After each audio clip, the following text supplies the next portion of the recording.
Welcome back, fans and friends, for this upcoming video. If you haven't guessed, it is clearly going to be related to those four. And how I mean related is, in fact, it is another Barrett-Jackson, 1969 Chevrolet Camaro Z28. Just picked this up really recently. And so while it does look nice, the one thing I'm worried about is here I don't see any decals, but we see racing decals too. So this is from their Series 10. Obviously the last few I did were Series 9. And is that important? Not important? Not really. So I'm just going to go over it quickly. I'm going to get out of the box and see how it stacks up to the previous generation. And obviously we know that two of these are Hollywood here. That one is running on empty, and that's hitch and tow. So this is the this is the Barrett-Jackson as well from the Series 9. That's the Hollywood and then running on empty. I'm hoping that they've corrected some of the issues we had with those vehicles, because here I went out and bought another one. So the one thing I do like though is you see the Firestone on the tires. The decals all appear to be done well. We don't have anything on the front license plate, but at least the bumper's not damaged. And we have Barrett-Jackson on the rear license plate, which is always nice. So we see the normal stuff, the Series 10. Obviously this is all the French stuff except for that. That's the French. And limited edition die cast. I did not see a sticker, so hopefully there's a number. 164 14 plus.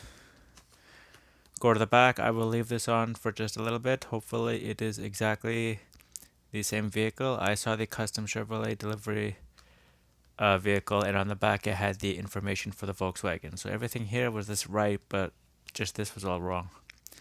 And as we can see there, it is a racing vehicle, retired in 1974, and it was rebuilt in 2020. And so there you see all the stuff sold in 2021 for $156,200 US. There's a lot number. You can check it out online. Easy enough to find. What we want here is the Firestone and GM, because they only put this Camaro, so they only have to put that information. 14562 WB, we all know, and the 104th day of this year. And everything else we know and love about Greenlight, except it's a 14 plus. And there we go, Bridgestone, which owns Firestone, Firehawk, and everything else.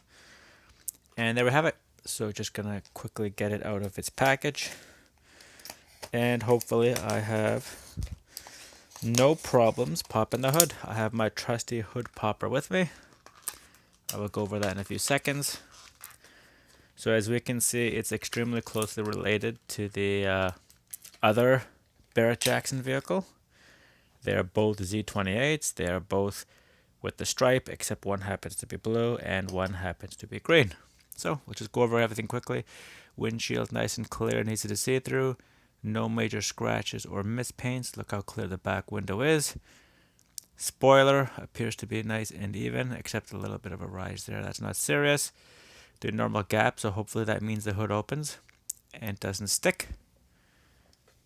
Other than that, we now go to the other side. We see there, nice and easy to read decals for the racing. We have headers, stall headers, Camaro right here, the Z28, and the turn signal up there. We have Tony Pizzi Automotive, and above it,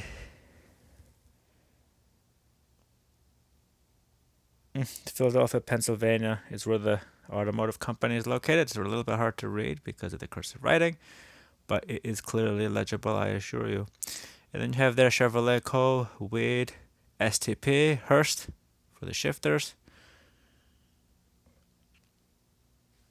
And what does that say right behind the wheel? Crower, and then the turn signal. So, unfortunately, I took a look at the back, and as we can see, the issues with the lights remains. They do look pretty shoddy. And as we can see, what I was saying about the spoiler is true as well, how it rises there because of the brake.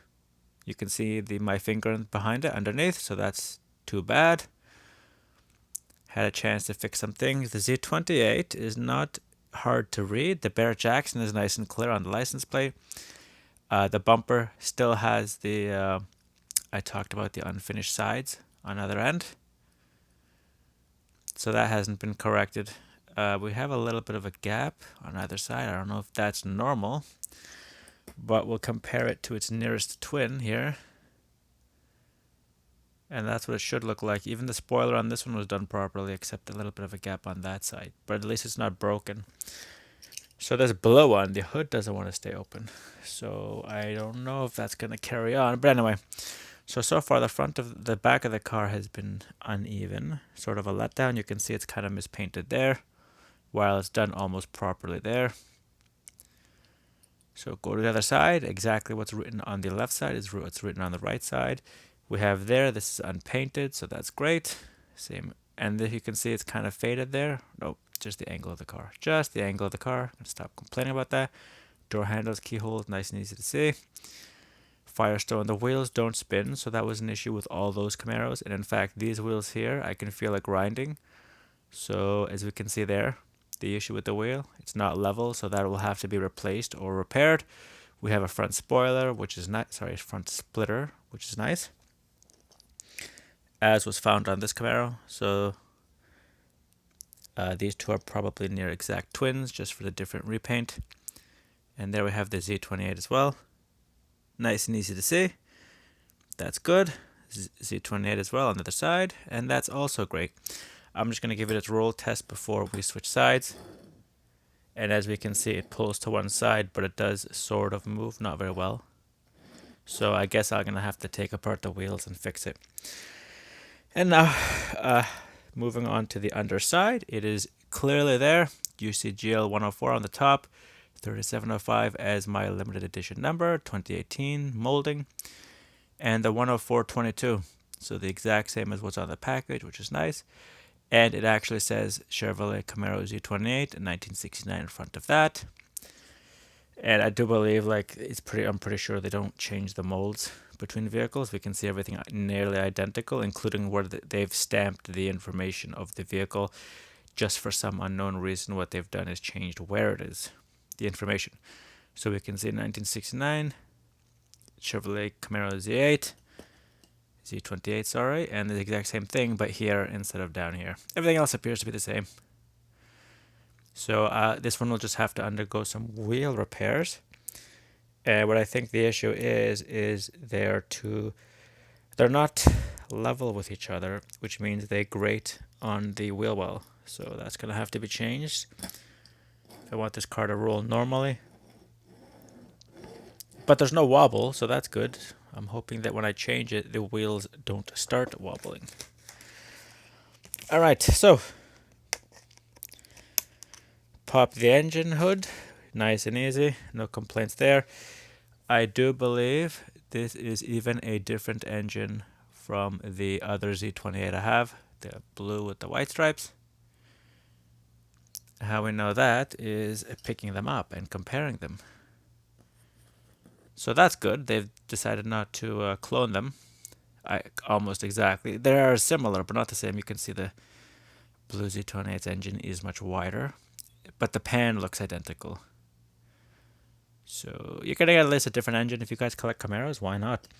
This engine does not appear to be the same as any of the other engines. Now, with this one of the main complaints I had is you can't see it. Like, the pan is the same color as everything else for some unknown reason. This running on empty, they went El Cheapo, while this running on empty, they did an excellent job. So I would avoid this one. Get the hitch in tow. That one's okay if you can look at it and not get defects, but there's no way to tell until you take it out. If you don't take it out, that's fine. This one was above average, and like I said, they've done this weird thing where they put the black on orange on black. Makes the engine oil pan hard to see. It's there, it's just difficult to see. Right? So this one, they've just decided to say, let's just go with the normal stuff and do it properly. And then we have it. So the Z28, again from Barrett-Jackson, so pretty much identical, but not 100% to this one. So if you're looking for Camaros, here's 5. That's probably the newest one and the best one, and it has the easiest problem to fix with the wheels. I don't know if I'll get it on right away, but anyway. This one was okay. But like I said, it had a huge number of issues on the back. And if you want to compare the rear, just to see the issues with this new one, look how nicely the one on the right is. Look how unnicely the one on the left is. There's no reason for it. You're literally using the same mold. So that's just one of the issues. I don't understand why they added new problems and didn't get rid of the old ones. So, fans and friends, thank you for watching this video on the 1969 Chevrolet Camaro Z28 from Greenlight's Barrett-Jackson Series 10. If you're going to go out and collect it, this is one of those ones I recommend you can keep in the package for all this information, which I am about to throw out / recycle. Or you can take it in, take it out, and enjoy it in all of its Camaro glory. So, this is Thomas from Toronto, and thanks for watching.